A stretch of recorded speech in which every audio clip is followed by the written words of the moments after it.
आज का हमारा जो क्लास है, इससे पिछले क्लास में प्रीवियस ईयर का जो क्वेश्चन हुआ था उसमें हम पूरा ऑब्जेक्टिव करके देखे थे कि एक सेट में जितना ऑब्जेक्टिव हमें बनाना है 50 ऑब्जेक्टिव हमसे बन पा रहा है या नहीं बन पा रहा है, जिसके लिए हमने प्रीवियस ईयर का जो क्वेश्चन का सेट था 2023 का, और क्वेश्चन का कोडिंग संख्या जी हमने स्टार्ट किया था।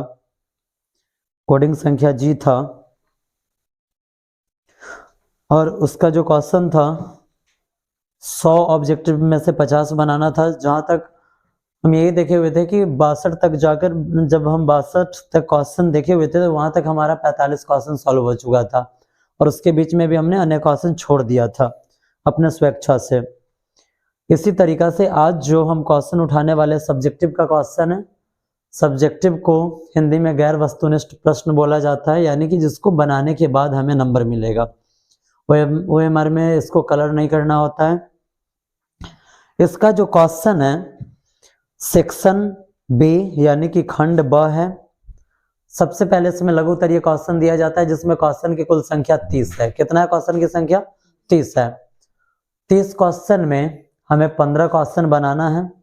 प्रत्येक क्वेश्चन 2 नंबर के लिए है, यानी कि 15 क्वेश्चन हम बनाते हैं, सही बनाते हैं तो 30 नंबर हमें यहाँ से मिलता है 50 ऑब्जेक्टिव से। और उसके बाद सब्जेक्टिव में ही दीर्घ उत्तरीय आता है जिसमें 8 क्वेश्चन दिया जाता है, हमें बनाना 4 क्वेश्चन होता है।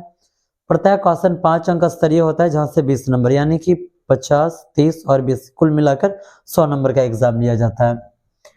आज जो हमने क्वेश्चन का सेट उठाया है वही सेट जी है। सेट जी तो नहीं है कह सकते हम इसको। क्वेश्चन का जो कोड था जी है 2023 का, यानी कि प्रीवियस ईयर का क्वेश्चन है। अभी जो हम कर रहे हैं इसे हम PYQs बोलते हैं, यानी कि प्रीवियस ईयर क्वेश्चंस बोलते हैं इसको हम, ठीक है। आप इस क्वेश्चन को अगर आप सॉरी 2023।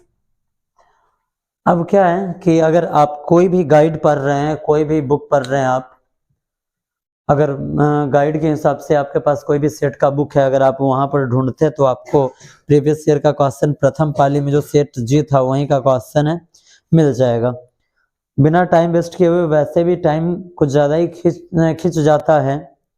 टाइम खींचने का एक ही मतलब है कि जो क्वेश्चन बताया जा रहा है पूरा आपको समझा कर बताया जा रहा है, और समझाने में जरूर कुछ ना कुछ टाइम जाता ही है। अब रही बात क्वेश्चन समझ में आने की, तो 100% क्वेश्चन समझ में आएगा अगर आप ध्यान देंगे तो। और सबसे पहले आज भी हम वही काम करेंगे कि वाकई में 30 क्वेश्चन में 15 बिल्कुल इजी वे में हमसे बन पाता है या नहीं बन पाता है।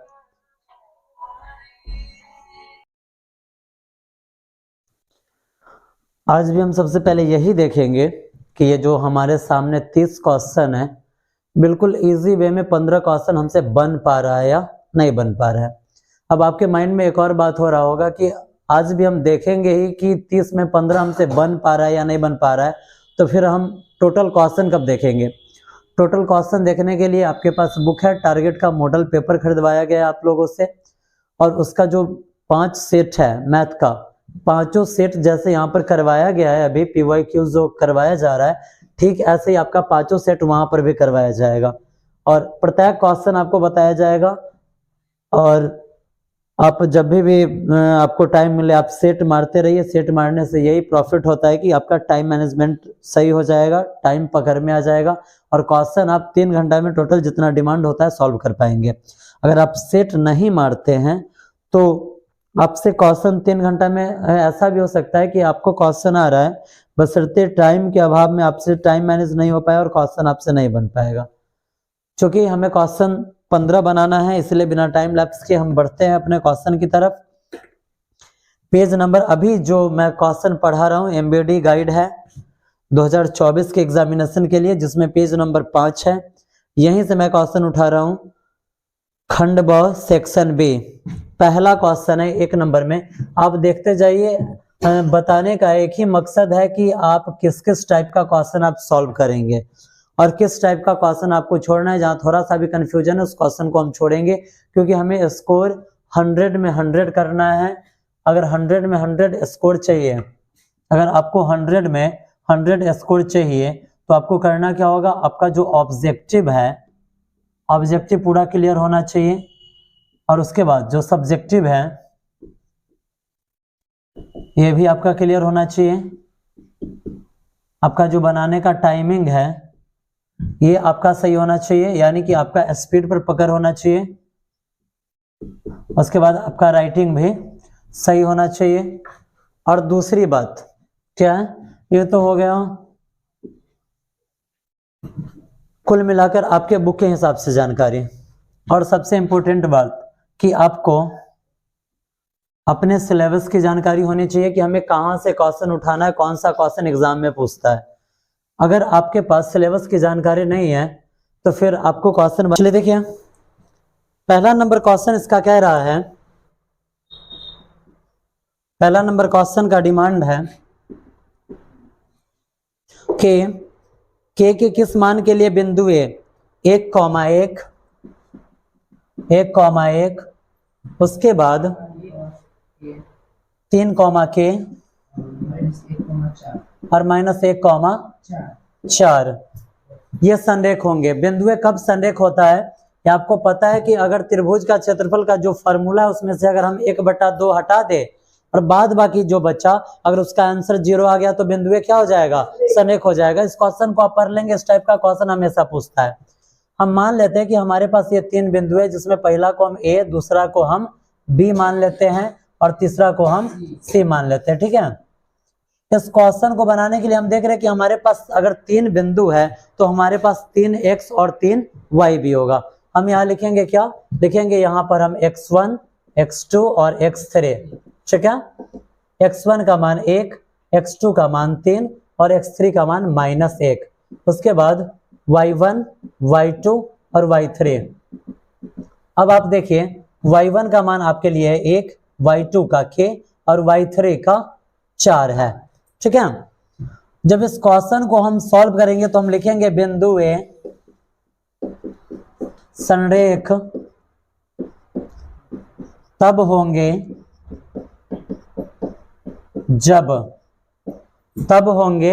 जब x1 y2 - y3 plus x2 y3 - y1 plus x3 y1 - y2 के बराबर में क्या हो, 0। समझने में कोई तकलीफ नहीं ना। सारा वैल्यूएशन को उठाकर यहाँ पर रखिए। x1 का मान 1, y2 का k माइनस y2 का आप देखिए k और y3 का मान है यहाँ पे 4 प्लस x2 3, y3 का मान यहाँ पे 4 माइनस y1 का मान यहाँ पे है 1 प्लस x3 देख रहे हैं -1 है, y1 का मान 1 और माइनस y यहाँ पे y2 आ जाएगा, y2 का मान है यहाँ पे k के बराबर में क्या है 0। जब हम आगे बढ़ाएंगे तो 1 से k में मल्टीप्लाई करते हैं तो k प्लस माइनस 1 से 4 में मल्टीप्लाई होगा 4 प्लस 3 का +3, 4 में से गया 3, बीच में इनटू है तो गुना, प्लस का प्लस माइनस है तो प्लस माइनस यहाँ पे आ जाएगा -1 का 1, यहाँ पे 1 माइनस के बराबर में दिया जा रहा है 0।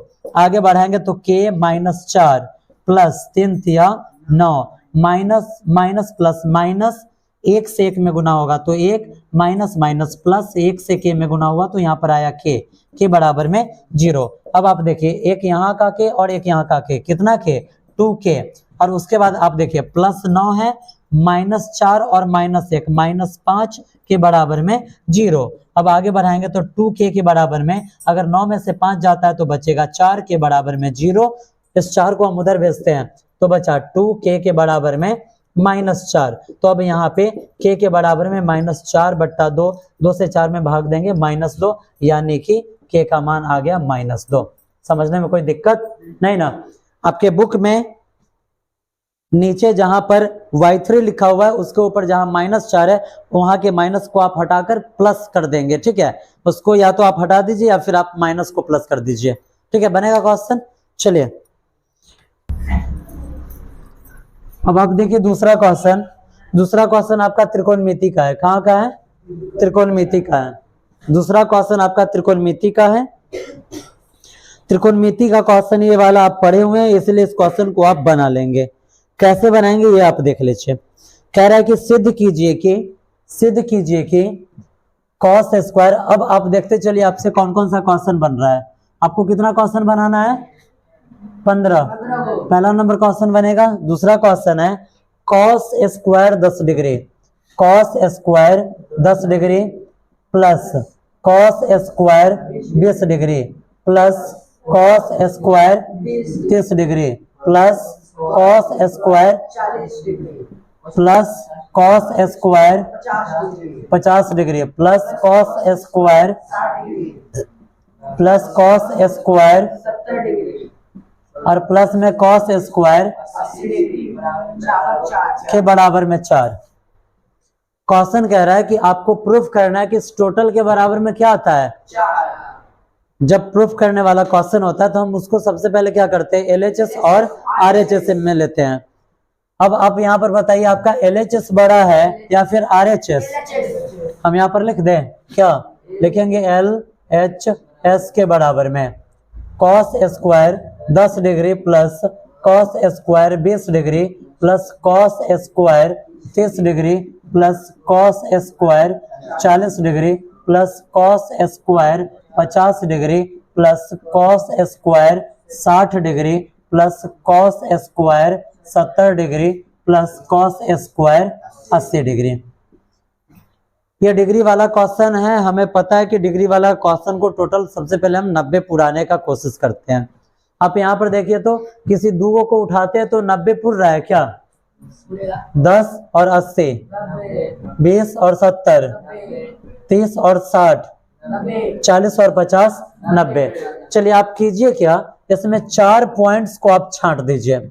लिखते हैं यहाँ पे cos square 10 degree plus cos square 20 degree और प्लस कॉस स्क्वायर 30 डिग्री और प्लस कॉस स्क्वायर 40 डिग्री। ठीक है, 8 है, हमने 4 को साइड किया। इसके बाद जरा आप बताइए क्या आप इसको लिख सकते हैं?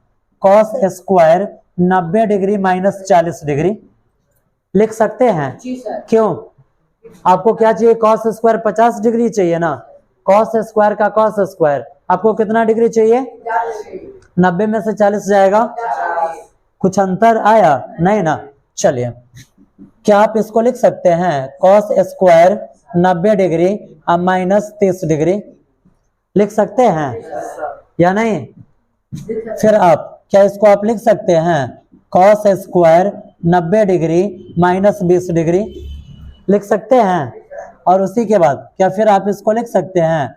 Cos square 90 degree minus 10 degree. समझने में कोई दिक्कत नहीं ना। चलिए आगे बढ़ते हैं। अब यहाँ हम लिखते हैं cos square 10 degree plus cos square 20 degree plus cos square 30 degree और प्लस कॉस स्क्वायर 40 डिग्री। आप याद कीजिए, आपको एक फॉर्मूला पढ़ाया गया क्या?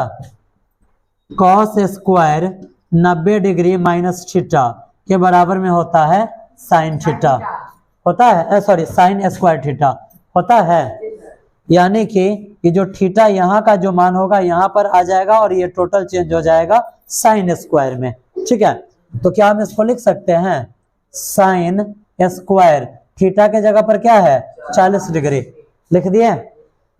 फिर यहाँ पे साइन स्क्वायर थीटा के जगह पर 30 डिग्री, फिर साइन स्क्वायर थीटा के जगह पर 20 डिग्री और फिर साइन स्क्वायर थीटा के जगह पर 10 डिग्री। समझने में कोई दिक्कत?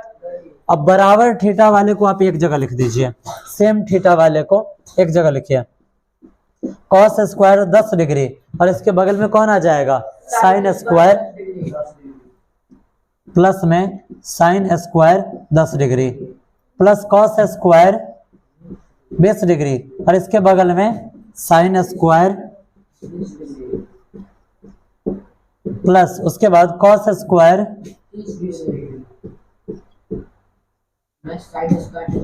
प्लस में साइन स्क्वायर 30 डिग्री। उसके बाद कॉस स्क्वायर 40 डिग्री और प्लस में कॉस स्क्वायर 40 डिग्री। ठीक, सॉरी हाँ साइन स्क्वायर 40 डिग्री ना। Sine square 40 degree. अब आप याद कीजिए, आपको एक फार्मूला पढ़ाए हुए थे। क्या आपको फार्मूला पढ़ाया गया था? यही कि कॉस स्क्वायर थीटा और प्लस में साइन स्क्वायर थीटा के बराबर में क्या होता है? एक। आपको कह दिया गया है कि अगर दो गो त्रिकोणमितीय निष्पत्तियां आए, थीटा बराबर हो और वो जोड़ में हो या घटाव में हो, तो उसका आंसर हमेशा क्या आता है? अब आप देखिए, यहाँ पे दो गो त्रिकोणमितीय निष्पत्तियां है और दोनों के थीटा का मान क्या है? बराबर है, तो इसका मान क्या हो जाएगा? प्लस का। दो गो त्रिकोणमितीय निष्पत्तियां है, थीटा का मान आपस में क्या है? इसको हम क्या लिख सकते हैं? दो गो त्रिकोणमितीय निष्पत्तियां है, थीटा का मान आपस में क्या है? उसके बराबर में हम क्या लिख सकते हैं? तो इसके बराबर में भी हम लिख सकते हैं 1। अब देखिए आपके पास कितना एक आया? 1, 1 2 और 1 3 और 1 4। आपको क्या साबित करना था? यही ना? साबित हुआ या नहीं हुआ? समझने में कोई तकलीफ नहीं ना? लिख सकते हैं क्या?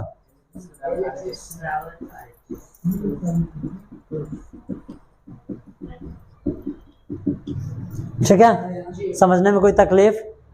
इस टाइप का क्वेश्चन आएगा एग्जाम में, बनेगा? बन जाएगा।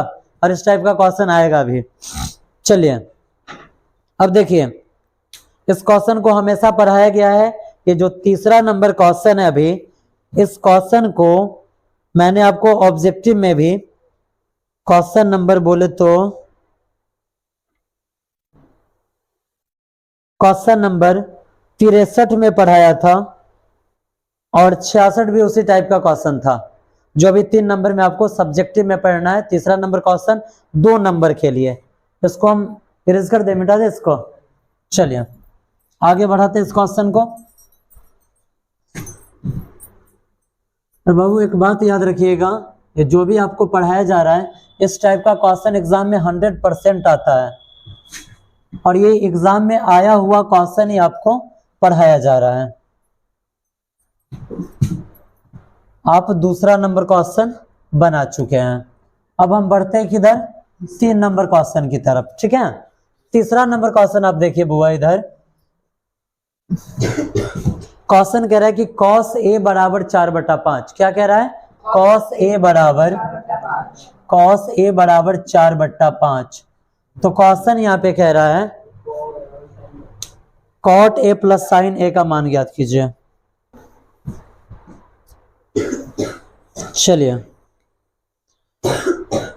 इसके बराबर में क्या है कि cot a plus sign a। क्या है? cot a plus sign a का मान निकालना है। अब देखिए, ये जो आप a देख रहे हैं, इसके इस a का भी बड़ा ही महत्व होता है। त्रिकोणमिति में आपको समझाया गया है ना।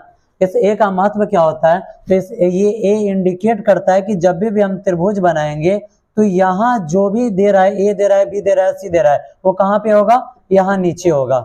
तो यहाँ पर आ जाएगा b और यहाँ पर हो जाएगा c। चूंकि इस टाइप का क्वेश्चन समकोण त्रिभुज पर ही बनता है ना। चलिए अब इसको बनाने के लिए आपको लंब, आधार और कर्ण वाला फॉर्मूला याद रहना चाहिए। अगर आपको याद है तो ठीक है, अगर नहीं याद है तो फिर से हम यहाँ पर लिख देते हैं और आप याद कर लीजिएगा। यहाँ पर आता है साइन, कॉस, टैन, कॉसेक, सेक और कॉट। ठीक है, आपके पास है क्या? कॉस है। कॉस का फॉर्मूला क्या होता है? आधार बटा कर्ण। क्या बताइए आप? हम इसके बराबर में, क्योंकि जब हम इस क्वेश्चन को बनाएंगे, बनाना कैसे वो देखिए। सबसे पहले आप करेंगे क्या? एक त्रिभुज बना लेंगे। ठीक है, त्रिभुज बनाने के बाद नीचे ये आप सूत्र मत लिख दीजिएगा, ये संक्षिप्त रूप सूत्र का नहीं लिखना है, आपको त्रिभुज बना लेना है। ठीक है, उसके बाद यहाँ लिखना है चूंकि cos a बराबर 4/5। हम जानते हैं कि cos a का फॉर्मूला हो जाएगा आधार बटा कर्ण। तो इसके बराबर में हम लिख सकते हैं आधार को 20 b, क्योंकि बेस 20 से होता है बेस और बेस का मतलब होता है आधार, और नीचे के का मतलब होता है कर्ण। कर्ण को इंग्लिश में हाइपोटेन्यूस, जिसको मतलब h से हम इंडिकेट करते हैं। b का मान हो गया आपका 4, b का मान आपका हो गया 4, ये होता है आधार। और उसके बाद कर्ण क्या है? 5 है, ये कर्ण आपका हो गया 5 हुआ ना। अब आपको लिखना क्या है, अब आपको निकालना क्या है, तो आपको लंब निकालना है ना। अब आप लिखेंगे समकोण त्रिभुज कौन सा है आपके पास, एबीसी है, एबीसी में लिख दिए लंब बीसी बराबर, क्या लिखेंगे, लंब बीसी बराबर, फॉर्मूला क्या होता है, अंडर रूट कर्ण का स्क्वायर, तो कर्ण का नाम क्या है, एसी है, लिखेंगे एसी का स्क्वायर माइनस आधार का स्क्वायर यानी कि एबी का स्क्वायर। आगे बढ़े, जब आगे बढ़ते तो एसी का मान क्या है, 5 है, तो 5 का स्क्वायर माइनस एबी, एबी का मान है 4, तो 4 का स्क्वायर। आगे बढ़ा रहे, 5 का स्क्वायर 25 और माइनस 4 का स्क्वायर 16, 25 में से 16 जाएगा, कितना बचेगा 9, 9 का वर्गमूल कितना होता है, 3 होता है, तो हम यहाँ पर क्या लिख सकते हैं, 3 लिख सकते हैं, समझने में कोई तकलीफ। अब आपको मान किसका निकालना है, आपको निकालना है यहाँ पे कॉट ए प्लस साइन ए का, कॉट ए प्लस साइन ए का। एक बात आप याद रखेंगे बाबू कि अगर यहाँ पर ए दे रहा है और यहाँ पर कभी कंडीशन में क्या करता है कि ए के जगह पर कर देगा सी, क्या कर देगा, ए के जगह पर सी कर देगा। जब ए के जगह पर सी करेगा तो ये सी यहाँ आएगा, ये ए ऊपर चला जाएगा, यानी कि इसको आपको करना क्या पड़ेगा, घुमा देना पड़ेगा इस ट्रायंगल को।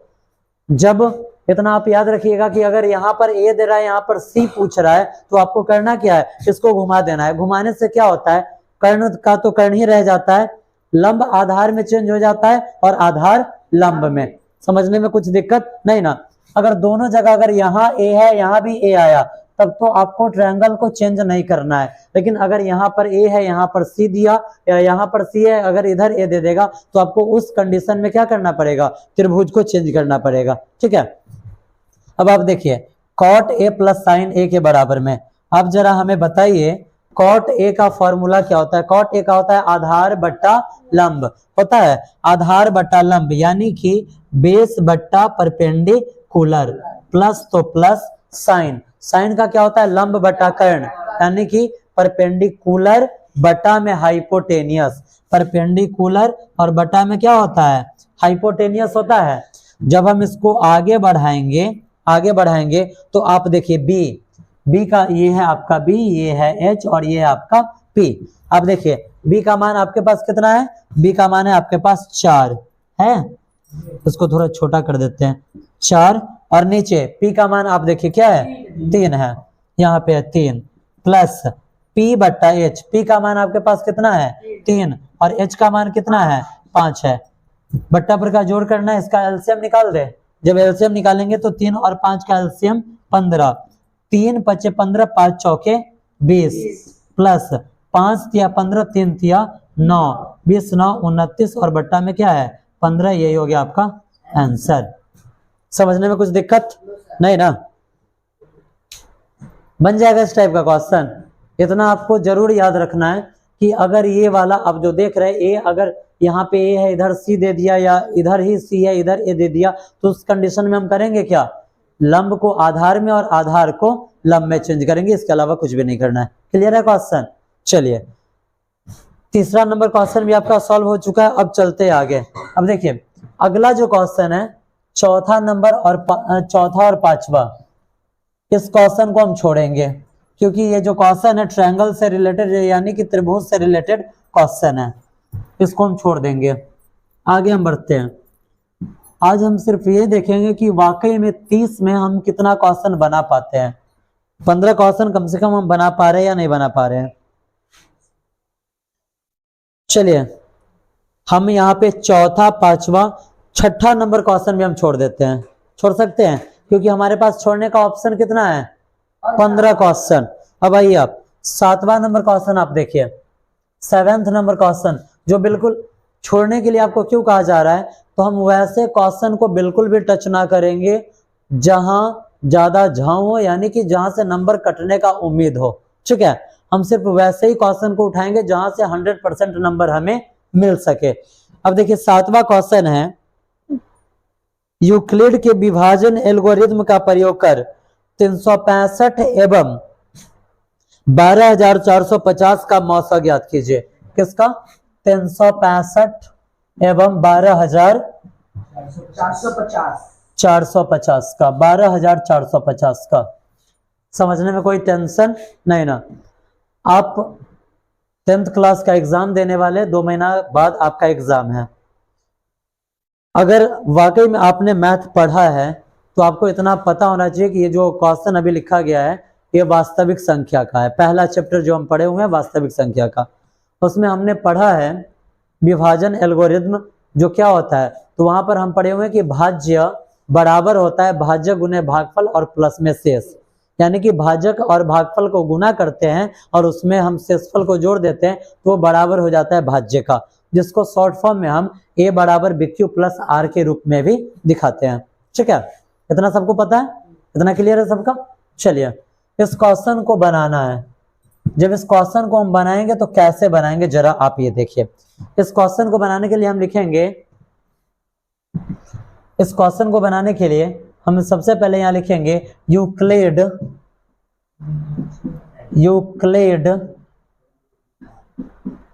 विभाजन एल्गोरिथम से। ये क्या होता है, तो ये होता है a बराबर BQ प्लस R, यानी कि a भाज्य, b भाजक, q भागफल और r शेषफल होता है। इतना आपको पता है, हमने ये लिख दिया। अब आप कीजिए क्या, इसको आपको जो कॉपी दिया जाएगा मैथ्स बनाने का, उसका जो सबसे पीछे वाला पन्ना होता है, सपोज दैट कि आपके पास बनाने के लिए ये कॉपी दिया गया है एग्जाम हॉल में, किसी में आपको अपना आंसर लिखना है। आप करेंगे क्या, तो सबसे लास्ट वाला पेज, ये जो सबसे लास्ट वाला आपके कॉपी का पेज होगा, इसमें हम यहाँ पे लिख देंगे रफ। क्या लिखेंगे, रफ, क्योंकि पिछला पेज रफ के लिए ही होता है, आप यूज में ला सकते हैं उसको। रफ लिखेंगे और जितना आपको रफ करना होगा आपको कहाँ करना है, इसी पेज पे, दूसरा किसी पेज पर नहीं करना है, दूसरा कोई पेज लेकर आपको नहीं जाना है। वैसे भी एग्जाम इतना टाइट लेता है कि अगर आप कुछ लेकर भी जा रहे तो गेट पर ही वो रह जाएगा, अंदर तो जा नहीं पाएगा। अगर आप सादा पेज भी लेकर जा रहे हैं फिर भी आपको नहीं लेकर जाने दिया जाएगा, क्योंकि अंदर रफ करने के लिए ऑलरेडी कॉपी मिलता है, उसका पीछे वाला पेज होता है। चलिए उस रफ वाले पेज पर हम रफ में इसका हम HCF निकाल लेंगे। 365 से HCF निकालना है किसका, 12,450 का। जरा आप देखिए 3 को डिजिट, यहाँ पर भी 3 डिजिट है, 3 डिजिट में तो लग नहीं पाएगा, क्योंकि यहाँ पर 365 और यहाँ पर मात्र 124 ही है। हम आगे बढ़ रहे हैं। अब देखिए 3 चौका अगर हम 12 लेते तो 1200 के आसपास हम जा रहे हैं, लेकिन 65 से जब 65 से 4 मरतबे में गुना किया जाता है तो कितना आ जाता है, 100। अगर 2 मरतबे गुना हम करते हैं तो 130, तो 4 मरतबे करते हैं तो 260 आ जाएगा। तो 1200 और 200 1460 आ जाएगा, जबकि हमारे पास मात्र 1245 है। तो हम यहाँ क्या करेंगे, 3 मरतबे लगाएंगे। कैसे, 3 5 15 का 5 हासिल 1, 3 6 का 18 का 19 का 9 हासिल 1, 3 3 9 और 1 10। यहाँ पर घटाव होता है, 5 में से 5 को घटाएंगे 0, पैसा लिए हासिल लिए, यहाँ पे 14 में से 9 जाएगा 5, यहाँ पर बचा 1, यही ना। इस 0 को हम यहाँ पे उतार दे ना। अब यहाँ पर अगर हम 5 मरतबे लगाते तो 3 5 1500 आ जाता, लेकिन यहाँ पर 65 भी है, इसलिए हम यहाँ पर कितना मरतबे लगाएंगे, 4 मरतबे। अब देखिए 4 5 20 का 0 हासिल 2, 4 6 का 24, 2 26 का 6 हासिल 2, 4 3 12 2 14। घटाए इसको, 0 में से 0 गया 0, 10 में से 6 गया 4, 4 में से 4 गया कुछ भी नहीं, और 1 में से गया कुछ भी नहीं। अब करेंगे क्या, इस लाइन को ऐसे बढ़ाते हैं और 365 को हम यहाँ पे नोट करते हैं। अब आप देखिए 1 मरतबे लगेगा नहीं, 40 नमा 360 आता है, हमें पता है। जब हम घटाते हैं तो 5 में से 0 गया 5, यहाँ पे कुछ भी नहीं। फिर लाइन को बढ़ाते हैं, 40 को यहाँ लिखेंगे और 5 8 40, ये पूरा कट गया। ये तो सिंपल सा मसा हुआ। अब इसको इधर सेट कैसे करना है, तो आप ये देखिए, जब भी आप भाग बनाते हैं तो आपको पता है कि ये होता है भाज्य, ये आपका हो जाता है भाजक, ये आपका हो जाता है भागफल, और नीचे वाला आपका हो जाता है ये वाला, ये जो बचा ये आपका हो जाता है शेषफल। प्रत्येक कंडीशन में यही आता है, ये नहीं होता है, यहां जो आता है ये आपका शेषफल है, ठीक है ना। चलिए, हमें पता है कि a भाज्य के बराबर में है। भाज्य आपका कितना है 12450, यहां लिखेंगे 12450 के बराबर में b भाज्य बराबर भाजक, भाजक आपका है 365, बीच में कुछ भी नहीं तो गुणा, उसके बाद भागफल कितना है 34, और उसके बाद भागफल कितना है यहाँ पे सॉरी शेषफल, शेषफल यहाँ पे कुल मिलाकर जब हम यहाँ बात करते हैं तो इस टोटल कंडीशन का शेष हमें यहाँ मिला है। क्या मिला है यहाँ पे शेष मिला है 40, हम यहाँ पर लिख देते हैं। अब चलिए इस कंडीशन को हम नोट कर चुके हैं, इसको हम क्या कर देते हैं मिटा देते हैं। जब हम आगे बढ़ते तो अब दूसरा कंडीशन में देखिए, भाज्य आपका क्या हुआ 365 के बराबर में भाजक आपका 40 गुने भागफल आपका 9 और शेषफल आपका 5, ठीक है। अब इस कंडीशन को भी हम क्या करते हैं मिटा देते हैं। अब आइए तीसरा लाइन में, अब आप देखिए भाज्य बराबर भाज्य गुने भागफल जोड़ शेष, ये बराबर हो भी जाता है। भाज्य क्या है आपका 40 है, भाज्य किसके बराबर में होता है भाज्य गुने भागफल, भाज्य गुने भागफल 5 8 40 और प्लस में शेष कुछ भी है नहीं ना, 40 इसके बराबर में आ रहा है ना। अब चलिए आगे बढ़ते हैं फिर से। अब जो आपके पास कंडीशन है यहाँ पे आप देखिए 40, तो यहाँ पर आ जाएगा 40 के बराबर में, इधर देखिए 5 गुने 8 और प्लस में 0। जब यहाँ पर लास्ट में 0 आ जाए तब आपको लिख देना है यहाँ पे क्या HCF के बराबर में। यहाँ जो आता है बराबर के जस्ट बगल वाला होगा, यानी कि ये जो भाज्य बराबर भाजक, यानी कि जो भाजक आएगा लास्ट वाला स्टेप में वही क्या हो जाता है HCF हो जाता है। HCF बराबर कितना 5 हो जाएगा आपका आंसर। समझने में कोई तकलीफ है तकलीफ? छठा क्लास का ये क्वेश्चन है, बनेगा बन सकता है ना। चलिए ये आपका क्या नंबर क्वेश्चन था 7वां नंबर। अभी तक आपसे कितना क्वेश्चन बन चुका है 4। चलिए अब आगे की तरफ हम बढ़ते हैं।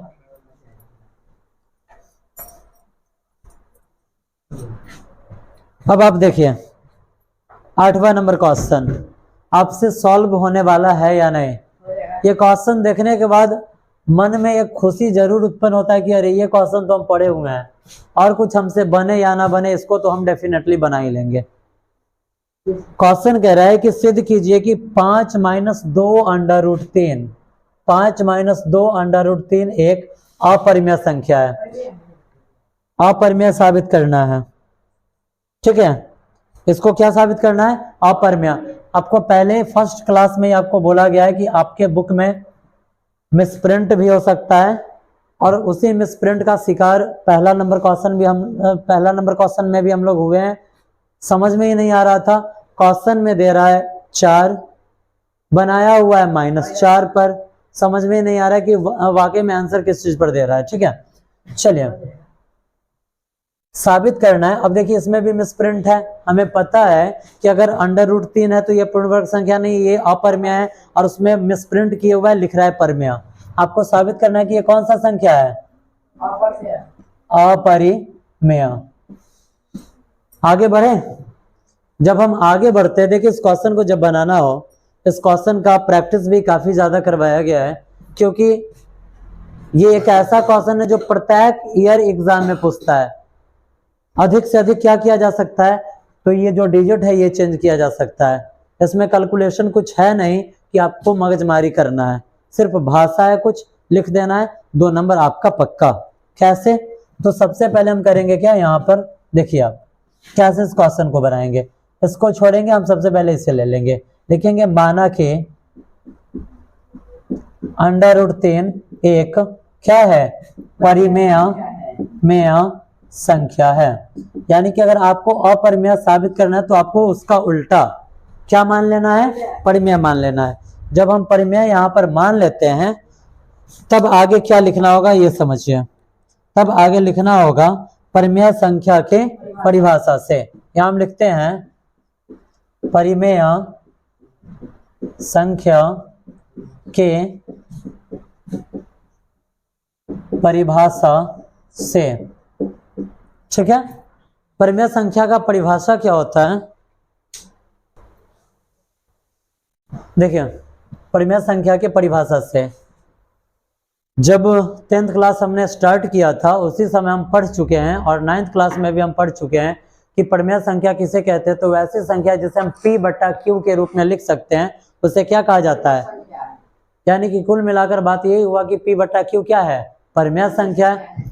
अगर मान लीजिए P बटा Q भी परिमेय संख्या है और ये भी परिमेय संख्या है, तो ये दोनों आपस में क्या हो गया? बराबर हो गया।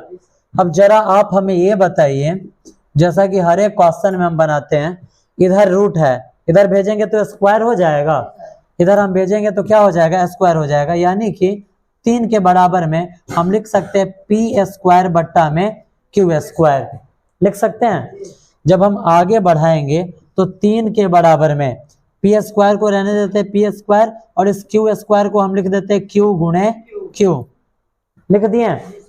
अब यहाँ एक Q को हम इधर भेज देते हैं, हम देख रहे हैं कि ये भाग में इधर आएगा तो गुणा में, यानी कि हम इसको लिखेंगे 3 गुने Q के बराबर में P स्क्वायर बटा में Q। समझने में कोई तकलीफ नहीं ना? अब हम थोड़ा सा आगे बढ़ते हैं। जब हम आगे बढ़ेंगे तो 3 से Q में यदि हम गुणा करते हैं तो हम यहाँ लिखेंगे 3Q। क्या लिखेंगे? 3Q। और इधर है P स्क्वायर बट्टा में Q। अब देखिए यहाँ पर ये जो कंडीशन आया 3Q के बराबर में P स्क्वायर बटा Q, हमें पता है कि जो बट्टा में लिखा जाता है उसे हम कहते हैं भिन्न। क्या कहते हैं? भिन्न कहते हैं। और इसे कहा जाता है पूर्णांक। पूर्णांक क्यों कहा जाता है? तो इसमें कुछ अल्फाबेट्स भी है, और कुछ अल्फाबेट का भी Q यहाँ पर दिया गया है, और उसके बाद अंक का भी 3 यहाँ पर लिखा हुआ है। जहां कुछ अल्फाबेट मिला हुआ हो और उसके बाद कुछ अंक भी मिला हो तो उसे हम क्या कहते हैं? पूर्णांक कहते हैं। अब यहाँ पर आया पूर्णांक के बराबर में भिन्न।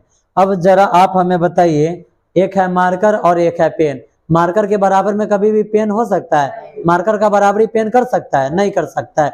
इसी तरीका से पूर्णांक के बराबर में भी भिन्न नहीं आ सकता है। लिखेंगे यहाँ पे, चूंकि 3Q एक क्या है? पूर्णांक है, जबकि P स्क्वायर बट्टा Q एक भिन्न क्या है? एक भिन्न है ना ये। अतः पूर्णांक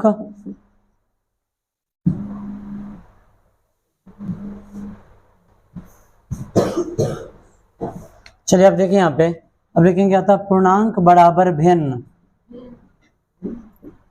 जो कि संभव नहीं है। ठीक है। अतः हमारी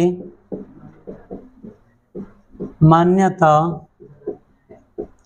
गलत है, इसीलिए √3 क्या है? एक अपरिमेय संख्या है।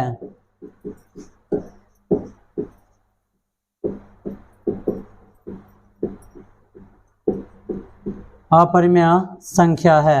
ठीक है। अब लिखेंगे, चूंकि हमें ज्ञात है, हमें क्या ज्ञात है? तो हमें ज्ञात है कि एक परिमेय संख्या और एक अपरिमेय संख्या का योगफल हो, अंतर हो, गुणनफल हो या फिर भाग हो, वो हमेशा क्या होता है? अपरिमेय होता है। हमें ज्ञात है कि एक परिमेय संख्या तथा एक अपरिमेय संख्या का अंतर तथा गुणनफल हमेशा कौन सा संख्या होगा? अपरिमेय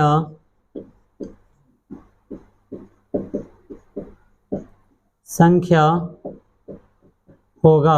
ठीक है, लिख दिए, अपरिमेय संख्या होगा। इसीलिए 5 माइनस 2 अंडर रूट 3 एक क्या है, अपरिमेय संख्या है, अपरिमेय संख्या है। ठीक है, लिख दें यहाँ पे क्या साबित हुआ। समझने में कोई तकलीफ? बन सकता है क्वेश्चन, सिर्फ भाषा वाला है, कैलकुलेशन इसमें कहीं नहीं है। ये क्वेश्चन नंबर आपका कितना है? क्वेश्चन नंबर 8 है। आपका 8 नंबर क्वेश्चन भी बिल्कुल इजी तरीका से बन सकता है। समझने में कोई तकलीफ नहीं ना? आगे बढ़ते हम आगे क्वेश्चन में। अब देखिए अगला जो क्वेश्चन 9 नंबर है, ये बहुपद का ही है, भाग वाला चैप्टर का क्वेश्चन है, जो कि आप भली भांति पढ़ चुके हैं। भाग वाला क्वेश्चन आप भली भांति पढ़ चुके हैं।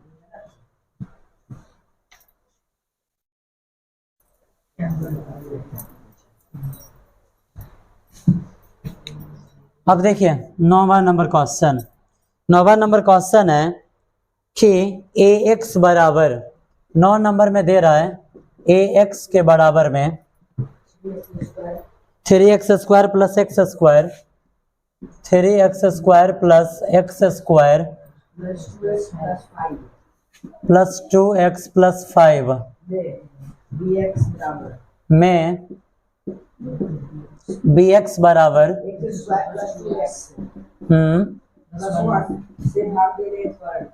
से भाग देने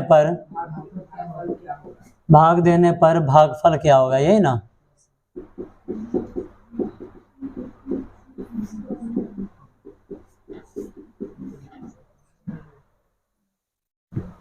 चलिए आगे बढ़ते हैं। इसमें करना क्या है, इसमें ax में bx से क्या कर देना है, भाग दे देना है।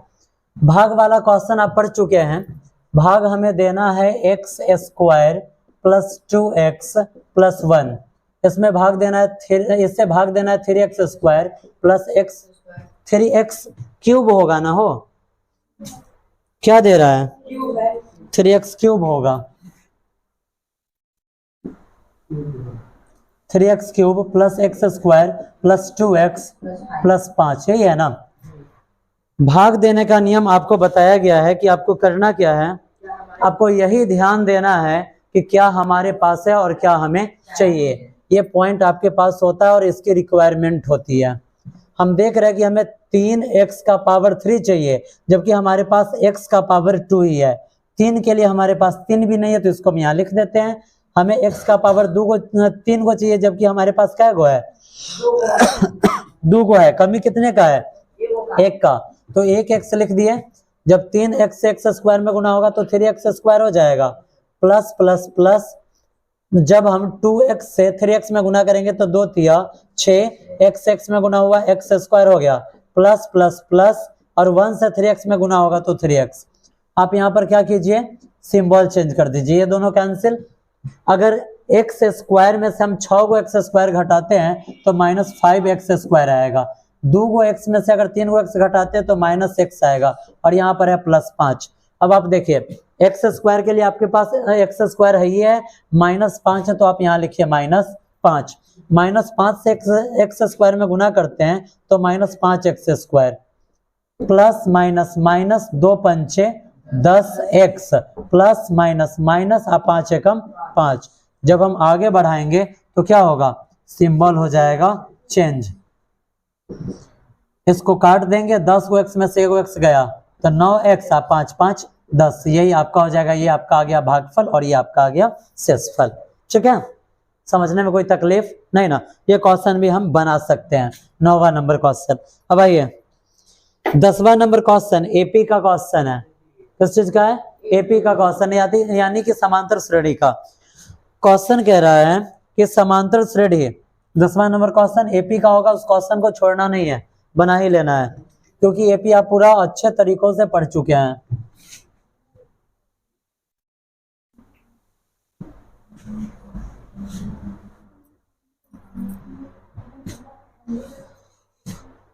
चलिए 10वां नंबर क्वेश्चन है, समांतर श्रेणी 3/4 comma 2/3 comma 7/12 dot dot dot 19 पदों तक का योगफल। कितने तक का? 19 पदों तक का योगफल ज्ञात करें। ठीक है ना। चलिए, जब इस क्वेश्चन को हम बनाने जाएंगे, आप जरा समझिए, जब इस क्वेश्चन को हम बनाएंगे तो डायरेक्ट ये अगर ये योगफल निकालने को कह रहा है, क्या कह रहा है? योगफल निकालने को, तो ये जो आंकड़ा दिया है ये तो एपी में ही होगा। अगर एपी में नहीं होता तो ये नहीं देता क्वेश्चन। चलिए हम आगे बढ़ते हैं। जब इस क्वेश्चन को हम लेकर आगे बढ़ेंगे तो ए का मान क्या है? 3/4। डी का मान क्या होता है? T2 minus T1। T2 यहाँ पर है 2/3 और T1 है यहाँ पे 3/4। 3 और 4 का एलसीएम 12। 3 चौका 12, 4 दूनी 8, माइनस 4 तिया 12, 3 तिया 9, 8 में से 9 गया तो -1/12। समझने में कोई तकलीफ नहीं ना? कितने पदों तक का योगफल निकालना है? तो n बराबर 19। योगफल निकालना है इसलिए योगफल वाले फॉर्मूला पर जाएंगे। योगफल वाला फॉर्मूला क्या है? Sn बराबर n/2 2a plus n-1 into में d। अब देखिए आपको निकालना क्या है? S19 निकालना है। अब देखिए यहाँ पर रखेंगे 19/2, 2 गुणे a का मान क्या है? जरा आप देखिए 3/4 है, 3/4 और प्लस में यहाँ n-1 तो n का मान है 19 - 1 और गुणा में -1/12। यही है ना। जब हम इसको आगे बढ़ाएंगे तो आप देखिए 19/2, 2 से 4 कितना मरतबे? 2 मरतबे। तो यहाँ पर 3/2 आया प्लस 19 में से 1 जाएगा, कितना बचेगा? 18 गुणे -1/12। ये दोनों कटने वाला है। 6 तिया 18, 6 दूनी 12, कट गया। जब हम इसको आगे बढ़ाएंगे तो लिखेंगे 19/2 और यहाँ पर आप देखिए 3/2 प्लस में आप देखिए 3 एकम 3 माइनस में और बट्टा में नीचे क्या है? 2 है। जब हम आगे बढ़ते हैं तो 19/2 और यहाँ पर आप देखिए 2 और 2 का एलसीएम क्या? 2, 2 एकम 2, 1 तिया 3, 2 एकम 2 और 1 तिया 3 और उसके बाद प्लस माइनस माइनस 2 एकम 2, 1 तिया 3। यही ना। आगे हम बढ़ाएंगे तो 19/2, 3 में से 3 गया 0/2। इसका आंसर क्या आ जाएगा? इसका आंसर आ जाएगा 0। कैसे? अब देखिए 19 में जब 0 से गुना होगा 0, बट्टा में 2 दूनी 4, 0 से 4 में भाग देंगे 0। यही हो जाएगा आपका आंसर। ये क्वेश्चन नंबर कितना है? 10 है। आंसर आपका क्या है? 0 है। समझने में कोई तकलीफ? बनेगा क्वेश्चन। चलिए फिर से हम आगे बढ़ते हैं। अगला देखिए क्वेश्चन कह रहा है कि समांतर श्रेणी 13, 17, 21 और 89 का अंत से 7वां पद ज्ञात करें। क्या निकालना है? 7वां पद ज्ञात करना है। योगफल वाला पर नहीं है तो ये किस फॉर्मूला पर ये क्वेश्चन बनेगा? an वाले पे। an बराबर a प्लस n-1 इंटू में d पर। ठीक है।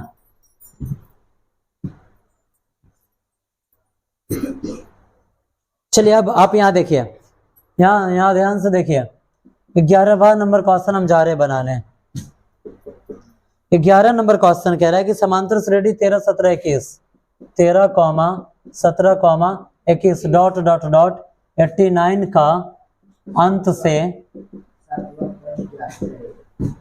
7वां पद। ठीक है। अंत से हमें आना है। अब देखिए जब भी आपको अंत से आना हो ना तो इधर से ही हमें ए भी लेना पड़ता है। तो ए क्या हो जाएगा? 89 है। डी, अब इधर तो 2 पद है ही नहीं है तो अगर इधर से पद नहीं है तो घबराना नहीं है। यहाँ पे यहाँ से निकाल लेना है। अगर आंसर प्लस में आएगा तो उसको माइनस कर देंगे और माइनस में आएगा तो प्लस कर देंगे। अब देखिए अगर हम डी निकाल रहे हैं तो डी यहाँ से क्या आएगा? देखिए आप जब भी हम डी निकालेंगे तो क्या होता है? T2 माइनस T1 होता है। T2 का मान है 17 और माइनस T1 का क्या है? 13। 17 में से 13 गया 4, 4 है ना। इधर से गए प्लस में तो उधर से आएंगे तो किस चीज में आ जाएगा? माइनस में। क्यों? क्योंकि इधर से आंकड़ा बढ़ते क्रम में है और जब इधर से आएंगे तो आंकड़ा हमें किस क्रम में मिलेगा? घटते क्रम में। तो डी हो जाएगा -4। n कितना कह रहा है? 7 कह रहा है, ये ना निकालना है। तो अब लिखेंगे a7 बराबर क्या होगा? तो अब लिखते हैं चूंकि an बराबर a प्लस n-1 इंटू क्या होता है? d होता है। आपको निकालना है a7, तो यहाँ पर a का मान कितना है? 89 प्लस n का मान 7 माइनस 1 और d का मान है -4। आगे बढ़ाएंगे तो 89 प्लस 7 में से 1 जाएगा, 6 बचेगा, गुणे -4। तो अब देखिए 89 प्लस माइनस माइनस 6 चौका 24, ठीक है। 9 में से 4 गया 5 और 8 में से 2 गया 6, 65 हो जाएगा इसका आंसर। समझने में कोई दिक्कत? क्लियर है? 11वां क्वेश्चन बन सकता है। अब देखिए 12वां नंबर क्वेश्चन भी किस चैप्टर का है? एपी का ही है। आप देखिए एपी कितना महत्वपूर्ण चैप्टर है कि अभी तक इतना ही क्वेश्चन में 3 क्वेश्चन हमें किस चैप्टर से मिला है? एपी से, ठीक है। अगर एपी से 3 क्वेश्चन ही डाल रहा है, तीनों अगर मेरा सही जा रहा है तो कितना नंबर हमें मिला? 3 दूना 6 नंबर, ठीक है। अब आइए आप 12वां नंबर देखिए क्वेश्चन। आप लग रहा है कि 25 तक भी हम नहीं पहुंच पाएंगे, 25 से पहले ही 15 क्वेश्चन बन जाएगा। कितना क्वेश्चन बन चुका है? 9वां क्वेश्चन हम बनाने जा रहे हैं।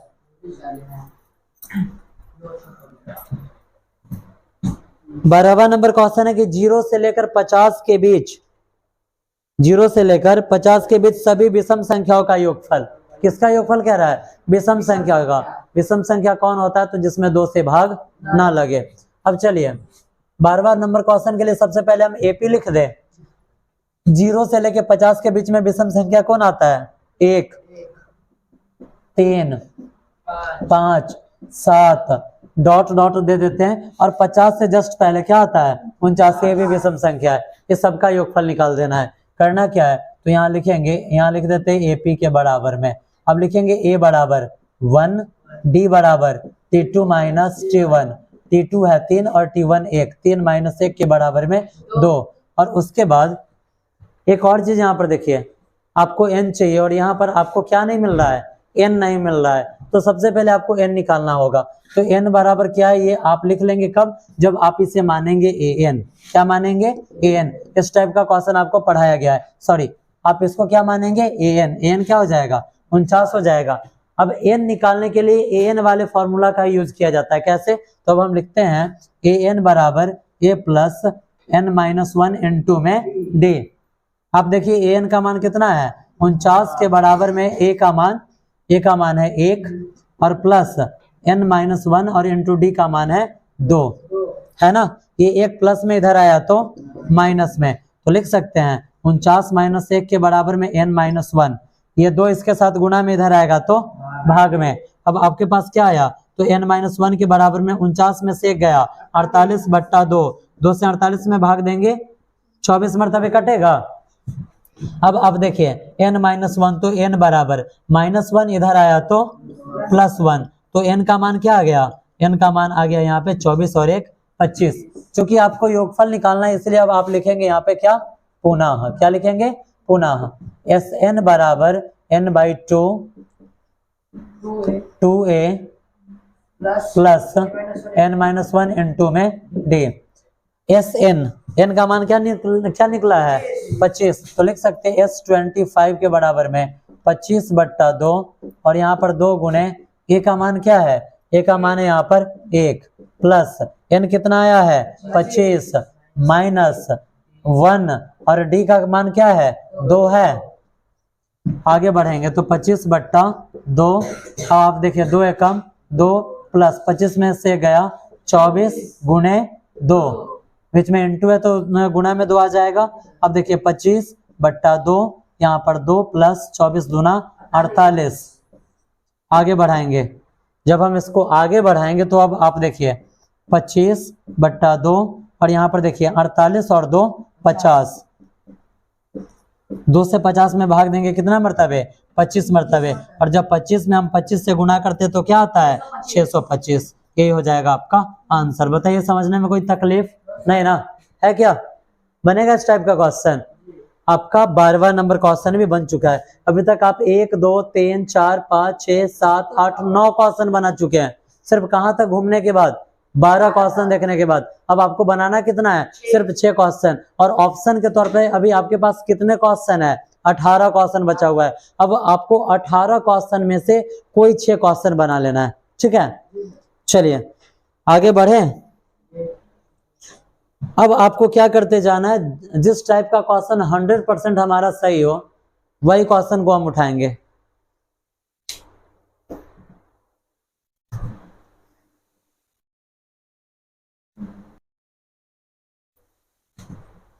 अब हम बढ़ते अपने अगले क्वेश्चन की तरफ।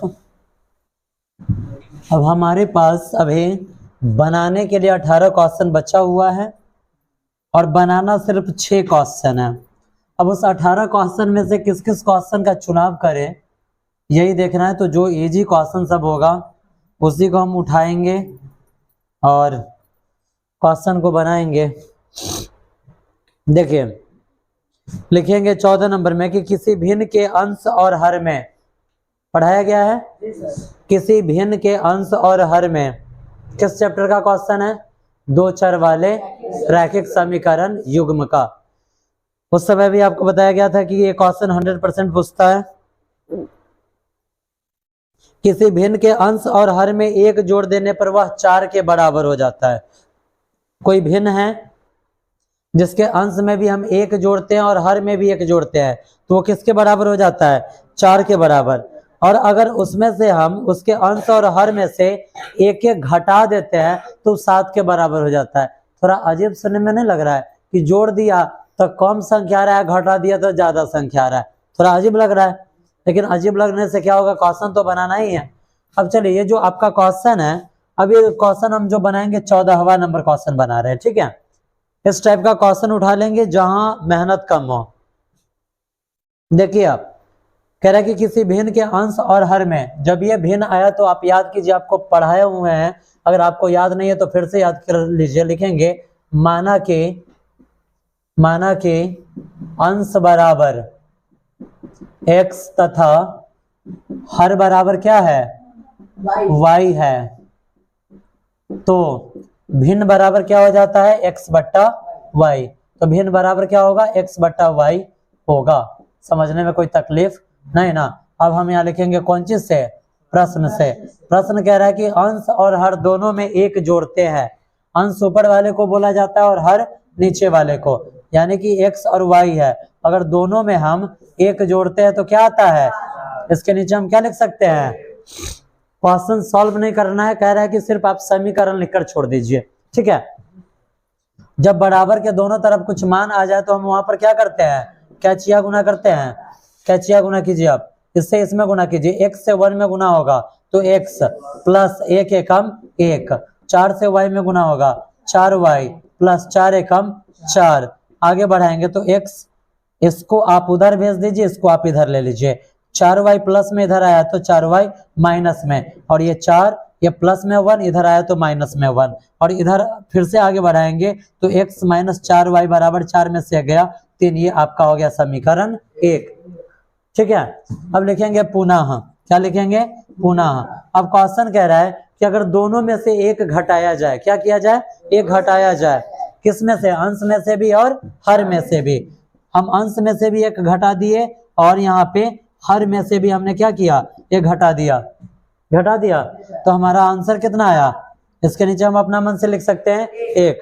बराबर के दोनों तरफ अगर संख्यात्मक मान हो तो हम क्या करेंगे, कैचिया गुना करते हैं। 1 से x में गुना हुआ x माइनस 1 एकम 1 के बराबर में 7 से y में गुना हुआ 7y प्लस माइनस माइनस 7 से 1 में गुना होगा 7। इसको इधर ले लीजिए, इसको उधर भेज दीजिए, ठीक है। जब हम आगे बढ़ाएंगे तो अब आप देखिए x प्लस 7y इधर आया तो माइनस 7y के बराबर में माइनस 7, और माइनस 1 इधर आया तो प्लस 1। अगर हम इसी को आगे बढ़ाते हैं एक स्टेप और आगे तो क्या मिलता है, तो हमें मिलता है x माइनस 7y के बराबर में माइनस 7 में 1 जोड़ेंगे तो माइनस 6। ये आपका हो जाएगा समीकरण दूसरा। ये आपका इधर पहला समीकरण मिला और वो वाला आपका हो गया दूसरा। बनाने में कोई तकलीफ है, बन सकता है क्वेश्चन भिन्न वाला। और अगर आपको कह दे कि भिन्न ज्ञात कीजिए तो अब क्या लिखेंगे, समीकरण 1 एवं 2 से हल करके, समीकरण हल करने आता है ना, हल करके x और y का मान निकालेंगे। जो x का मान आएगा उसको ऊपर और जो y का मान आएगा उसे हम नीचे लिख देंगे भिन्न, यही होगा, बनेगा क्वेश्चन। चलिए अगला क्वेश्चन देखिए, कह रहा है कि द्विघात सूत्र का प्रयोग कर समीकरण को हल करना है। किसका यूज कर, द्विघात सूत्र का। द्विघात सूत्र क्या होता है, तो द्विघात सूत्र वही विवेचक वाला और मूल वाला। विवेचक का फॉर्मूला क्या होता है, d बराबर बी स्क्वायर माइनस 4ac, और मूल का फॉर्मूला होता है प्लस वहां पे minus B plus minus root under d बटा 2a, यही होता है ना। चलिए अब आप 15वां नंबर क्वेश्चन बनाएंगे, 15 नंबर क्वेश्चन बनाएंगे, ठीक है। कह रहा है कि द्विघात सूत्र का प्रयोग कीजिए। समीकरण दे रहा है यहाँ पे ये 6x square plus 17x plus 12 के बराबर में 0। अब यहाँ पर हम देख रहे हैं कि a का मान कितना है 6, b का मान 17 और c का मान 12 है ना। जब हम इसको आगे बढ़ाते तो लिखेंगे विवेचक d बराबर, क्या लिखेंगे, विवेचक d बराबर क्या होता है, बी स्क्वायर माइनस 4ac। जब हम आगे बढ़ाएंगे तो b का मान क्या है 17, 17 का स्क्वायर माइनस 4 गुने a का मान 6 और c का मान 12।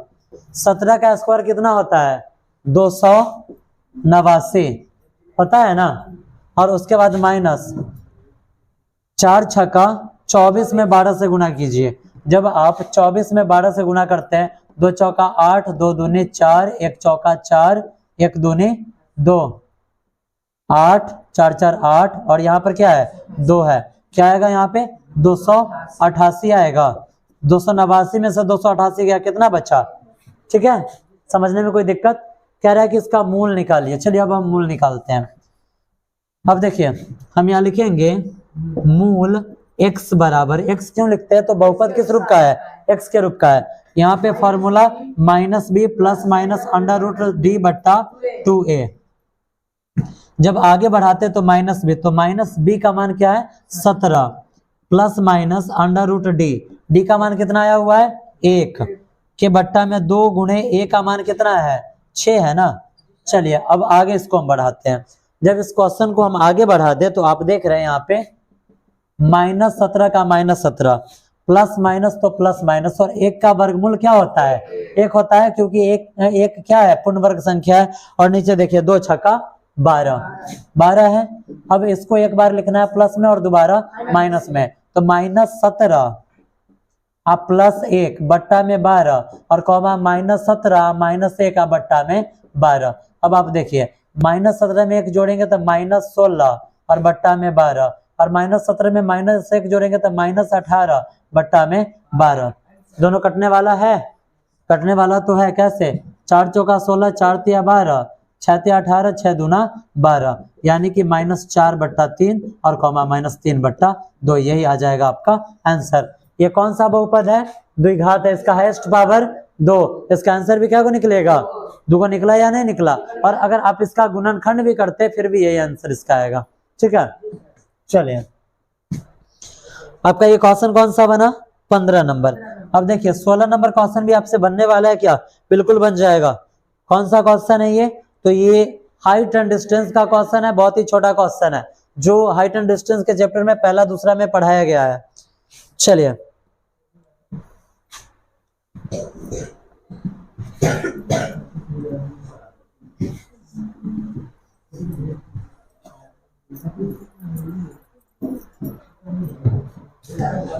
देखिए आप क्वेश्चन है कि यदि 12 मीटर ऊंचे खंबे की छाया, 16वां नंबर क्वेश्चन है, 12 मीटर ऊंचे खंबे की छाया, एक खंबा है जिसका ऊंचाई कितना है 12 मीटर, और कह रहा है कि इसका छाया भूमि पर 4 अंडर रूट 3 मीटर बनता है। कितना बनता है 4 अंडर रूट 3 मीटर बनता है।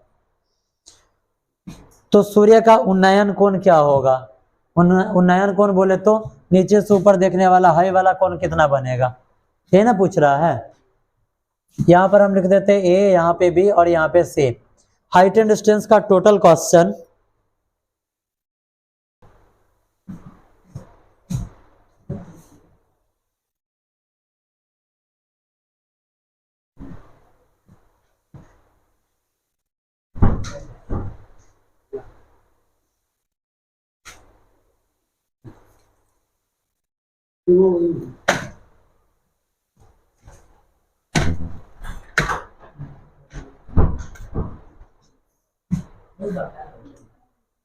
चलिए आप इधर देखिए।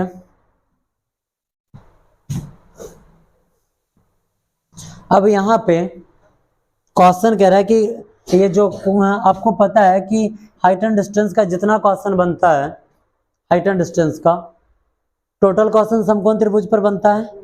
हम देख रहे हैं हमें मान किस चीज का मिला हुआ है, लंब का और आधार का।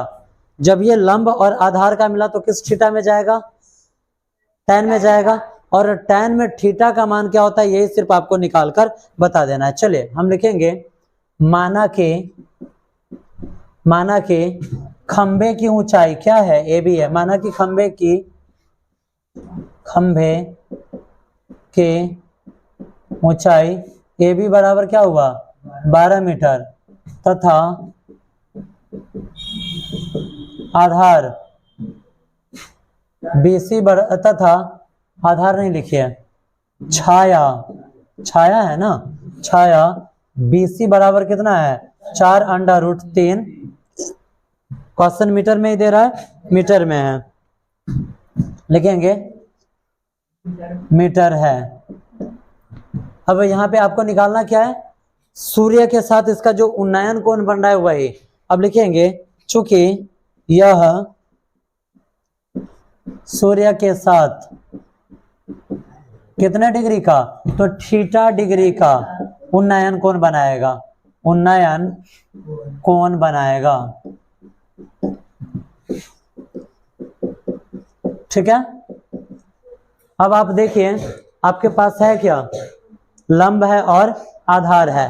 आप लिख सकते हैं, क्या लिख सकते हैं, तो tan थीटा बराबर लंब बट्टा आधार। आप लिख लीजिएगा। जब आप बढ़ाएंगे तो tan थीटा के बराबर में लंब का मान है 12 और आधार का मान है 4√3। 4 तिया 12 कटा, आपके पास क्या मान आया, आपके पास आया tan थीटा के बराबर में 3/√3। अगर बट्टा में नीचे रूट में मान आ जाए तो वहां पर हम क्या करते हैं, हर का परमेयकरण। हर का परमेयकरण बोले तो ऊपर भी अंडर रूट से गुना और नीचे भी अंडर रूट से गुना कर दिया जाता है। अब लिखेंगे tan थीटा के बराबर में, जब 3 से अंडर√3 में गुना होगा तो 3√3 आएगा यहाँ पे, और नीचे आप देखिए जब अंडर√3 से अंडर√3 में गुना हुआ तो अंडर√3 का स्क्वायर से रूट कट गया, बच गया 3 से 3 कट गया। आगे बढ़ाएंगे तो आपके पास मान क्या आया, तो tan थीटा बराबर आया अंडर√3। अब आप बताइए tan थीटा में √3 कितने डिग्री का मान आता है, 60 डिग्री का। तो हम लिख सकते हैं tan थीटा बराबर tan 60 डिग्री। क्यों, क्योंकि tan 60 डिग्री किसके बराबर में होता है, अंडर√3 के बराबर में। tan से tan कट गया, थीटा का मान आ गया 60 डिग्री। यही हो जाएगा आपका आंसर। समझने में कोई तकलीफ नहीं ना। नीचे अगर आपको ये लगे कि थोड़ा और ही अच्छा लगना चाहिए तो आप लिख देंगे कि अतः सूर्य के साथ 60 डिग्री का कौन सा कोण बनेगा, उन्नयन या अवनमन, उन्नयन कोण बनेगा। ठीक है, समझने में कोई तकलीफ नहीं ना। चलिए अब आगे आप देखिए, क्वेश्चन कह रहा है कि एक घड़ी के घंटे की सुई की लंबाई, पृष्ठीय क्षेत्रफल और आयतन का क्वेश्चन है। एक घड़ी के घंटे की सुई की लंबाई 1 सेंटीमीटर है। 4 घंटे में घंटे की सुई द्वारा तय किया गया क्षेत्रफल ज्ञात कीजिए।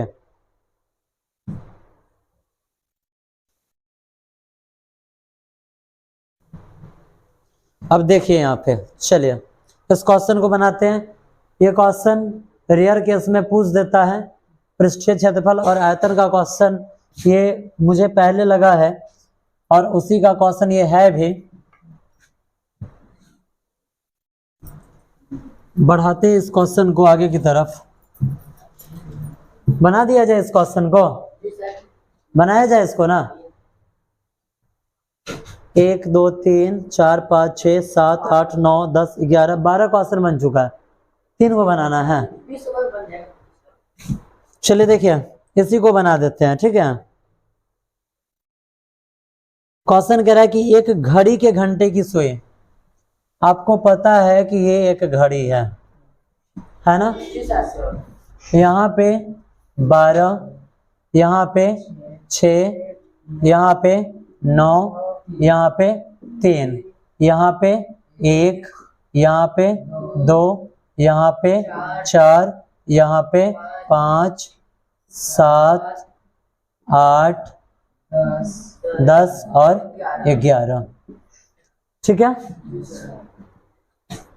क्या हुआ, घड़ी नहीं बुझा रहा है, ये घड़ी है ना है। मेला का जिलेबी इसको मत समझ लेना, ठीक है।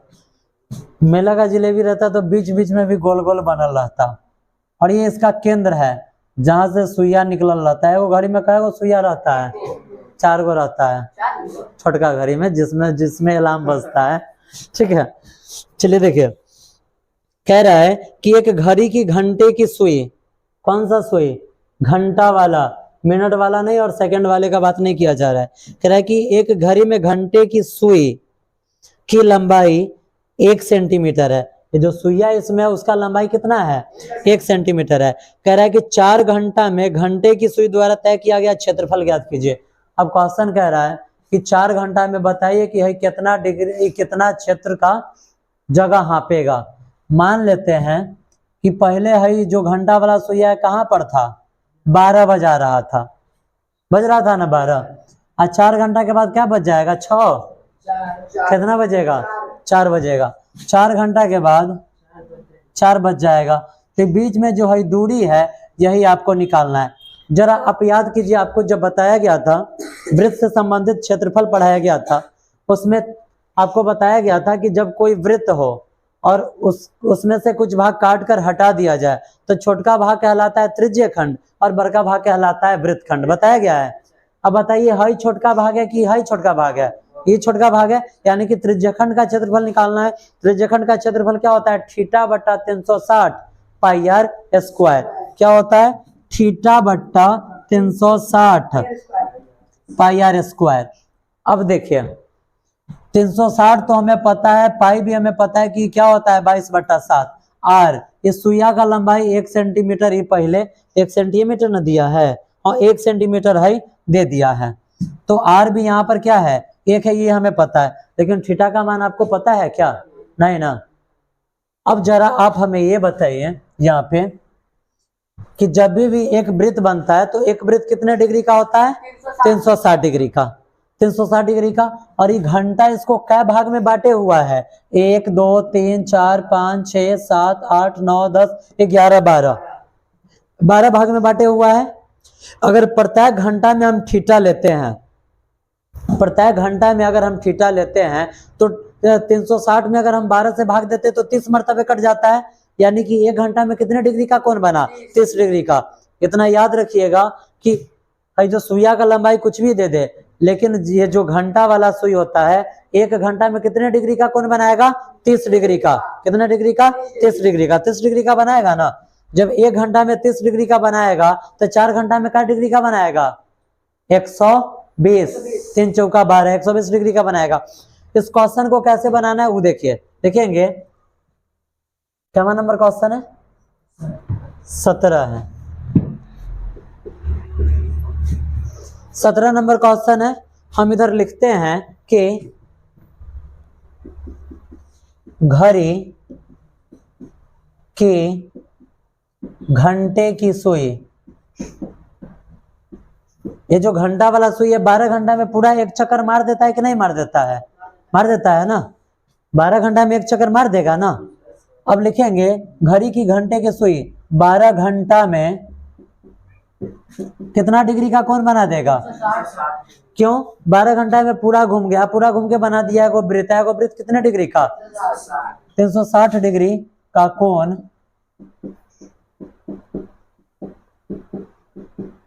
बनाती है, ठीक है। तो 1 घंटा में सुई द्वारा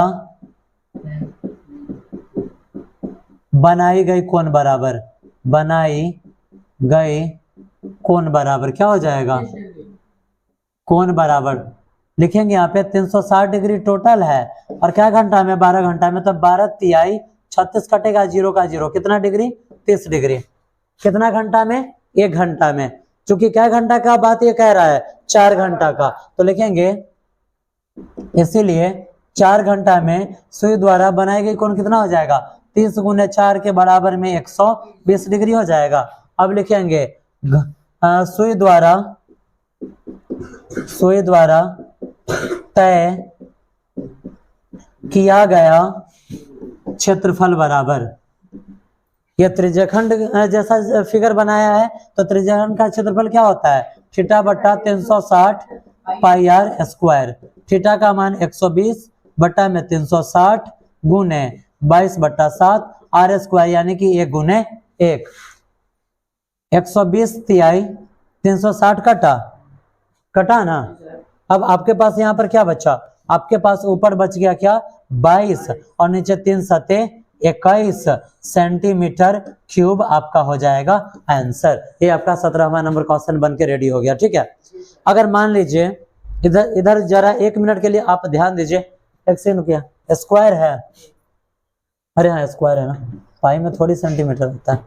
अब देखिए आप एक बात इधर आप ध्यान दीजिए, यहाँ पे कितना घंटा का बात किया था, 4 घंटा का। जब भी अगर घंटे वाले सुई का बात किया जाएगा तो 1 घंटा में कितने डिग्री का कोण बनाएगा, अगर मिनट का बात किया जाएगा मिनट वाले सुई का, तब मिनट वाला सुई जब 12 से 1 पर जाता है तो कितना मिनट होता है, 5 मिनट, तो वो 5 मिनट में कितने डिग्री का कोण बना देगा, 30 डिग्री का। अगर 5 मिनट में 30 डिग्री का कोण बनाया तो 1 मिनट में कितने डिग्री का कोण बनाता है, 6 डिग्री का। ठीक है, आप याद रखिएगा हमेशा इस बात को कि अगर मिनट का सुई हो, क्या हो, मिनट का सुई अगर हो ना, तो ये 1 मिनट में 6 डिग्री का कोण बनाता है। कितने डिग्री का कोण बनाता है, 6 मिनट का। इसको एकदम याद ही रखिएगा कि अगर कहीं क्वेश्चन पूछ दे तो हम धड़ाक से जवाब देंगे। और अगर घंटा वाला सुई है, घंटा वाला सुई है, तो घंटा वाला सुई क्या करता है, ये 1 घंटा में कितने डिग्री का कोण बनाता है, 30 डिग्री का। इस हिसाब से आप क्वेश्चन बना सकते हैं। ठीक है, अगर मिनट वाला ही सुई देगा और अगर आपसे पूछ दे कि 10 मिनट में कितना दूरी तय करेगा, तो अगर 1 मिनट में 6 डिग्री का कोण बनाया तो 10 मिनट में कितने डिग्री का कोण बनाएगा, 60 डिग्री का। तो थीटा का मान वहां पे क्या आ जाएगा, 60 आ जाएगा। समझने में कोई तकलीफ है, बढ़े आगे। अब चलिए अब कौन सा क्वेश्चन उठाए, देखिए कितना इजी क्वेश्चन दे रहा है, कितना हल्का हल्का क्वेश्चन दे रहा है। क्वेश्चन कह रहा है कि यदि एक अर्धवृत्ताकार खेत का व्यास 14 सेंटीमीटर है, व्यास 14 तो त्रिज्या 7, अर्धवृत्त कह रहा है यानी कि वृत्त का आधा, तो उसका क्षेत्रफल कह रहा है, तो वृत्त का जो क्षेत्रफल होता है उसी को क्या कर देना है, आधा कर देना है। ठीक है, चलिए आगे बढ़ाते हैं। बाबू अगर आप ढंग से मैथ पढ़कर जा रहे हैं तो कहीं से भी देखिए कितना क्वेश्चन आपके पास ऑप्शन के रूप में रह जा रहा है, और इसके अलावा भी अगर आप चाहिएगा तो आपसे बनेगा क्वेश्चन। 30 में कम से कम 25, 26, 27 क्वेश्चन ऐसा होगा जो आपसे बन जाएगा, लेकिन कब, जब आप प्रैक्टिस करके जा रहे हैं। अब चलिए 18वां नंबर क्वेश्चन की तरफ चलते हैं। 18वां नंबर क्वेश्चन आप देखिए, 18वां नंबर क्वेश्चन का डिमांड है, कह रहा है कि एक अर्धवृत्ताकार खेत का व्यास कितना है, 14 है, डी बराबर कह रहा है 14, तो आर बराबर कितना लिखेंगे, 7। क्वेश्चन सेंटीमीटर में तो सेंटीमीटर हो गया, तो कह रहा है कि उसका क्षेत्रफल निकालिए, किसका, अर्धवृत्ताकार खेत का। अब देखिए लिखेंगे अर्धवृत्ताकार खेत का क्षेत्रफल, खेत का क्षेत्रफल यानी कि अर्धवृत्त का क्षेत्रफल। वृत्त का क्षेत्रफल क्या होता है, पाई आर स्क्वायर। जब आधा किया गया तो हम इसको भी क्या कर देंगे, आधा कर दे, यानी कि अर्धवृत्ताकार खेत का क्षेत्रफल किस फॉर्मूला पर निकलेगा, पाई स्क्वायर बट्टा में 2। ठीक है, अब क्या होता है यहाँ पर जो पाई है, पाई का भी मान आ जाएगा 22/7, यहाँ भी एगो बट्टा, यहाँ भी एगो बट्टा, तो थोड़ा दिक्कत हो जाता है। तो इसको हटाने के लिए क्या आप बताइए, हम इसको लिख सकते हैं 1/2, गुना में, क्यों? एक से यहाँ पर गुना हुआ तो 10 का 10, आदू तो इसके नीचे आ ही जाएगा, लिख सकते हैं ना। चलिए इसको भी हम ऐसे ही लिखते हैं, 1/2 पाई आर स्क्वायर लिख दे। 1/2 का 1/2, पाई का मान 22/7 आर स्क्वायर यानी कि 7 गुने 7, 7 से 7 कटा, 2 से 22 कटा, कितना मरतबे? 11 मरतबे, 11 सते 77 सेंटीमीटर स्क्वायर लगल है, तो स्क्वायर हो गया इसका आंसर। क्वेश्चन आपका बनके रेडी। कहीं कुछ दिक्कत नहीं ना? देख लीजिए आप 19वां नंबर क्वेश्चन, सेम है, इसी टाइप का क्वेश्चन है। देखिए क्वेश्चन कह रहा है कि एक घन का विकर्ण, क्वेश्चन कह रहा है एक घन का विकर्ण 9√3 सेंटीमीटर है, घन का कुल पृष्ठ क्षेत्रफल आप निकालिए। क्या कह रहा है? घन का कुल पृष्ठ क्षेत्रफल निकालिए। देखिए कितना इजी क्वेश्चन दे रहा है, और एग्जाम में ऐसा ही क्वेश्चन देता ही है, सिर्फ आपके माइंड में फॉर्मूला रहना चाहिए, क्वेश्चन अपने आप बनेगा। कह रहा है कि एक घन है, घन का विकर्ण, घन पता है ना क्या होता है? क्या नहीं पता है? पता है या नहीं पता है? घन जो एकदम चरखूट डिब्बा होता है, ये क्या हो जाता है? ये है घन, ठीक है। आई देखा लंबा वाला हो गया, आई क्या हो गया? घनाभ हो गया है, क्या हो गया? घनाभ हो गया, ये हो जाता है घनाभ, ठीक है। ये आपका घन हो जाता है, ये आपका घनाभ हो जाता है। कह रहा है कि घन का विकर्ण 9√3 है, तो इसका कुल पृष्ठ क्षेत्रफल निकालिए। क्या निकालना है? इसका कुल पृष्ठ क्षेत्रफल। आपको पहले भी बताया जा चुका है कि क्वेश्चन में जो पॉइंट दे उसी पॉइंट पे क्वेश्चन का हल भी निकलता है, बताया गया है ना। यानी कि जब विकर्ण दे रहा है तो विकर्ण से ही क्वेश्चन बनेगा।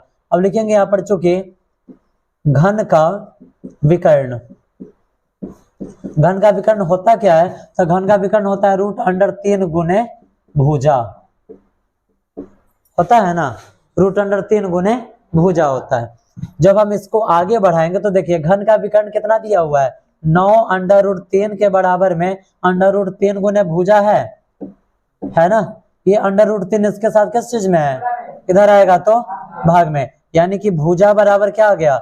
भुजा बराबर आ गया 9√3, अब बट्टा में √3 आ गया, √3 से √3 कैंसिल, भुजा का मान क्या आया? भुजा का मान आया यहाँ पे 9। अब क्वेश्चन कह रहा है कि इसका कुल पृष्ठ क्षेत्रफल निकालिए। तो अब आप याद कीजिए, घन का कुल पृष्ठ क्षेत्रफल क्या होता है? तो घन का कुल पृष्ठ क्षेत्रफल हो जाता है 6 गुने भुजा स्क्वायर। 6 गुने क्या होता है? भुजा स्क्वायर होता है। तो 6 का 6, भुजा का मान है 9, 9 का कर देना है स्क्वायर। आगे बढ़ाएंगे तो 6 गुने 9 का स्क्वायर 9 नमा 81। अब देखिए 6 एकम 6 और 6 × 48, 416। क्वेश्चन किस चीज में है? सॉरी यहाँ 486 है। क्वेश्चन किस चीज में है? क्वेश्चन है सेंटीमीटर में, तो सेंटीमीटर और यहाँ स्क्वायर है तो स्क्वायर, ये हो गया आपका आंसर, और आपका 15 को क्वेश्चन हो गया सॉल्व। सिर्फ कहां तक जाने पर? 19 तक। आप 19 तक जा रहे हो, 19 तक के अंदर में आपका कितना क्वेश्चन सॉल्व हो रहा है? 15। बनाना कितना है? अभी तक अभी आपके पास ऑप्शन के रूप में कितना क्वेश्चन है? 11 क्वेश्चन है। और अगर हम थोड़ा सा माइंड अप्लाई करेंगे तो अभी पीछे वाला क्वेश्चन जिसको हमने छोड़ा है उसमें से भी हम बना सकते हैं। जरा आप बताइए, कहीं से लग रहा है कि क्वेश्चन 30 क्वेश्चन में 15 हम नहीं बना पाएंगे? लग रहा है क्या? अगर ऐसा एग्जाम हॉल में भी ना लगे, इसके लिए आपको घर पे प्रैक्टिस करना पड़ेगा, ठीक है।